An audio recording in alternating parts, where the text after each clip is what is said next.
Today, we received an urgent call for help from a concerned homeowner. A swarm of honeybees settled above a kids' play area, and she is concerned about the safety of the children and the bees. A few kids have been throwing sticks at the bees, further escalating the situation. Follow along as we jump into action and see if we can save these bees.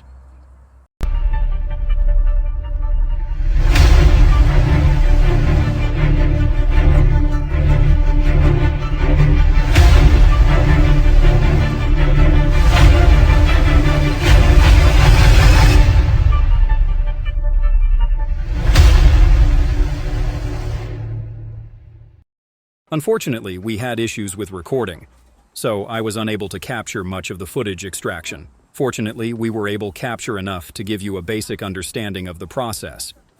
The plan is to spray the bees with sugar water to discourage them from flying off. Then, we scoop the bees into a 5-gallon bucket and place them in a nucleus box.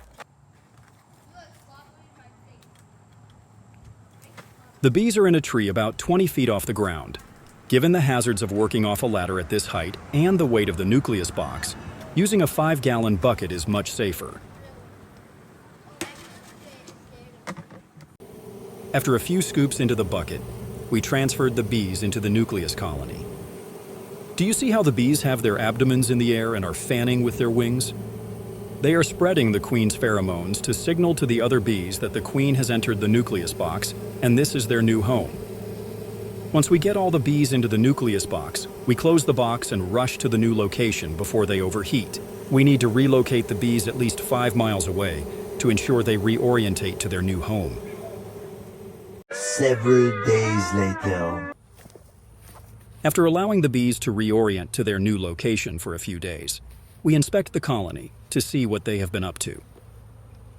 Hopefully, they will have produced enough new comb for the queen to begin laying eggs. If we can get the queen to begin laying eggs, the bees are much more likely to stay in the hive, making our rescue a success. I need to be very careful and move very slowly when removing the frame from the nucleus colony.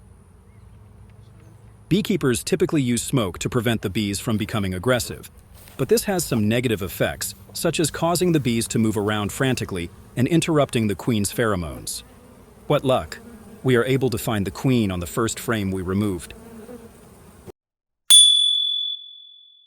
The queen bee's body is noticeably longer than the worker bee's, especially her abdomen, which extends well beyond her wings. Do you see how fresh and white that honeycomb is? This tells us the honeycomb is new, as older comb will become darker over time as bees walk over the honeycomb with their dirty feet. Let's place her into the new beehive before we agitate her too much. We don't want her flying away again.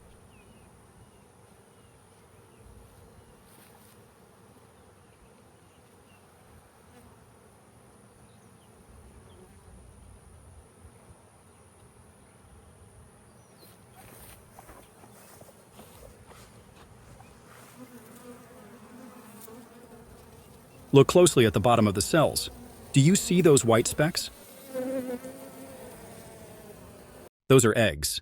Honeybee eggs are tiny, oval-shaped and laid by the queen bee, up to 2,000 a day. In just 3 days, they hatch into larvae, beginning the journey to becoming a worker, drone, or future queen.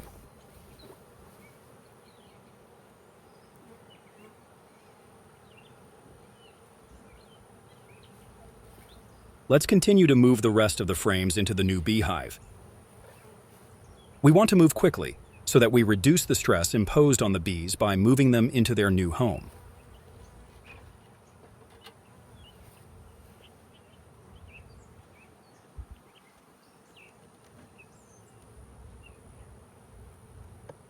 To give a new colony a head start, I borrowed a few old frames that had honeycomb already drawn out. This will give the colony a significant boost just before the honey flow.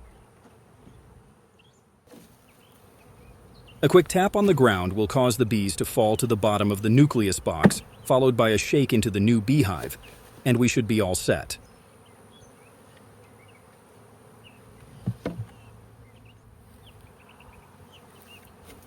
I thought it would be a great idea to use the wooden hanger on the nucleus box as a ramp to allow the bees to enter the new hive with ease.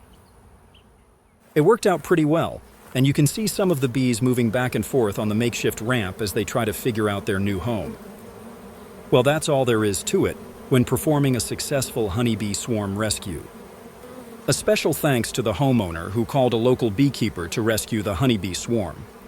Supporting sustainable beekeeping practices is something we all can be proud of.